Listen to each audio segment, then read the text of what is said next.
Сегодня будем выпекать хачапури с сыром. Я готовлю хачапури только по этому рецепту, и он никогда меня не подводил. Рецепт простой, ингредиенты доступные. И сейчас я подробно расскажу, как будем готовить эту невероятную выпечку.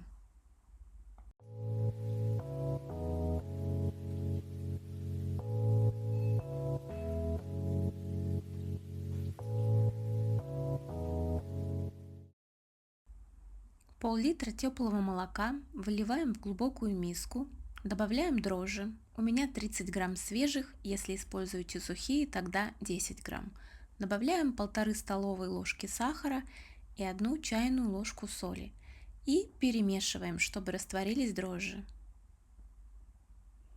Теперь добавляем 100 грамм растопленного сливочного масла и постепенно просеиваем муку. У меня в общей сложности ушло примерно 800 грамм муки, но вам может понадобиться большее или меньшее количество.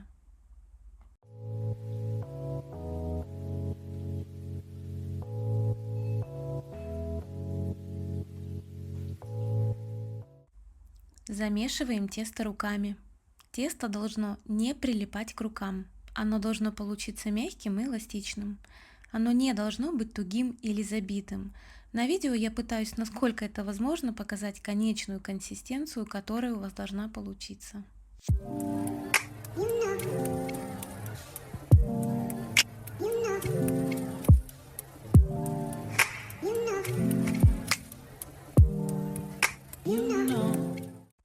Затем выкладываем тесто в смазанную растительным маслом форму, прикрываем пищевой пленкой и отправляем на расстойку.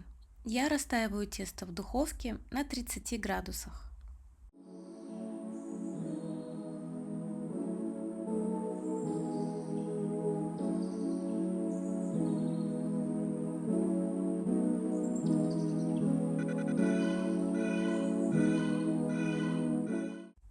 На расстойку теста у меня ушло примерно 40 минут. Итак, наше тесто хорошо поднялось, приминаем его, прикрываем и снова отправляем на расстойку примерно на полчаса.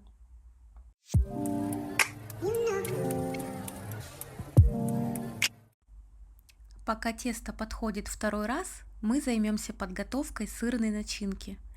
Будет идеально, если вы возьмете брынзу, сулугуни и моцареллу. Но там, где я живу, к сожалению, именно брынзы и сулугуни нет, поэтому я подобрала несколько похожих типов сыра. Я разламываю и показываю вам сыр, чтобы если вдруг в вашем городе или стране тоже нет брынзы и сулугуни, вы понимали, какого типа сыры вы должны найти для этого рецепта. У меня это греческая фета, и второй сыр тоже похож на фету.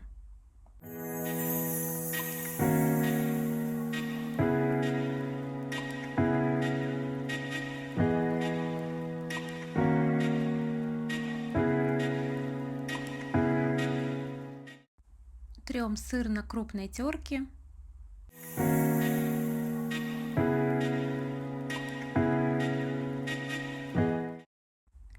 И также я взяла твердые сыры, это гауда и моцарелла. Тесто подошло второй раз, приминаем, делим на 6, 7, 8 или 9 частей. Это зависит от того, какого размера хачапури вы хотите. Я разделила на 9.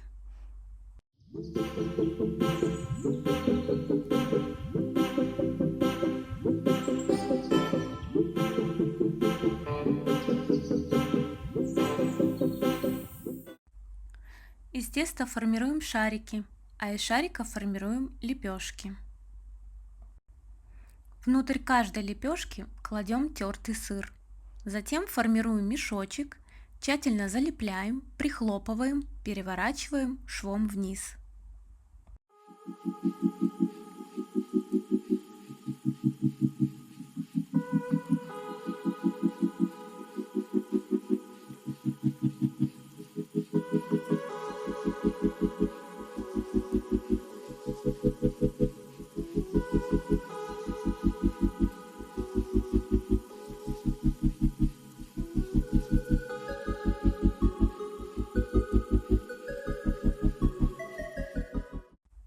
Протыкаем вилкой, чтобы выпустить воздух, и формируем лепешку.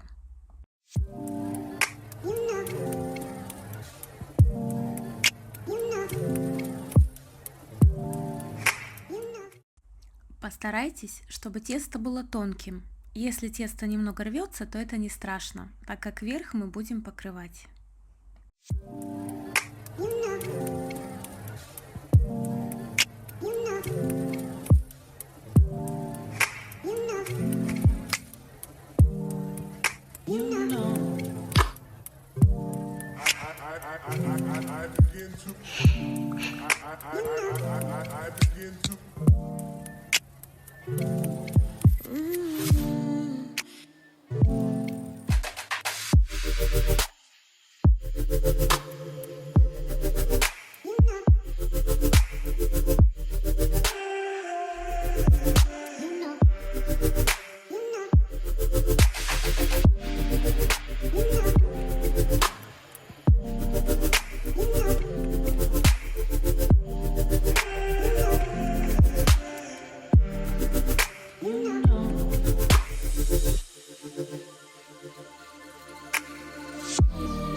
Отправляем хачапури на противень, верх лепешки немного смазываем сметаной и посыпаем сыром.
Отправляем заранее разогретую до 200 градусов духовку на 20 минут. Вот такие аппетитные и мега сырные хачапури у нас получились. Тесто тонкое, мягкое и воздушное. Хачапури остаются вкусными даже на следующий день, особенно если их разогреть в духовке. Можно подавать к завтраку, как отдельное блюдо или закуску к блюду, или даже праздничному столу. Главное подавать хачапури горячими. Друзья, подробное описание рецепта вы можете найти в комментариях к этому видео.